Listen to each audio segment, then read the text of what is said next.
a majority of Namibians, when they look at the German attitude, which they consider as arrogance, as hypocrisy, and moral double standards. The Namibians were all the time confronted with a lecturing posing of Germany during the last years, after Germany finally admitted that what happened at the beginning of the 20th century was, in today's perspective, a genocide, which is a reservation, meaning there is no legal relevance to what they admit has been committed.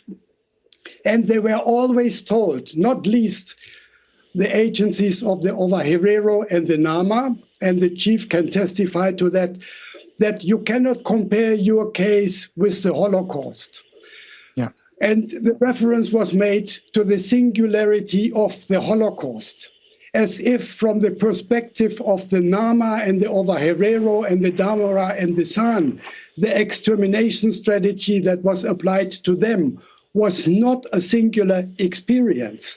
And I think that is something Germany, until the very day, despite the admission of guilt and remorse, has failed to understand. There is a total lack of empathy when it comes to the perspectives of the Namibians. And President Geingob voiced that frustration. Matthias, you were nodding in agreement there. Yep. I can only underline what Henning Melber has just said.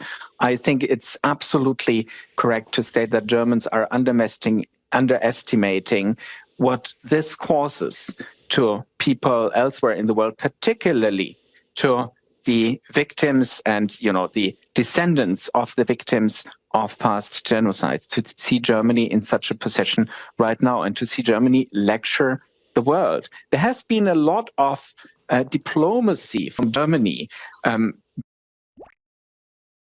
in some ways, at least sincerely, to break with the past and make a difference, in particular in relations to African countries. And, to actually get to a status of a partnership at ICE level. But all we heard in the past weeks has basically obliterated these efforts. I think you can restitute a lot of looted art, a lot of human remains, or as many as you want, if you don't follow up on that behavior when it comes to this suit brought by South Africa. And there have been many attempts that try to delegitimize the South African government, actually quite from the center of society, not only from the fringes, but also from serious people in positions of power. And that I find quite sad, actually. It really means that many people haven't understood that the times of European imperialism are over.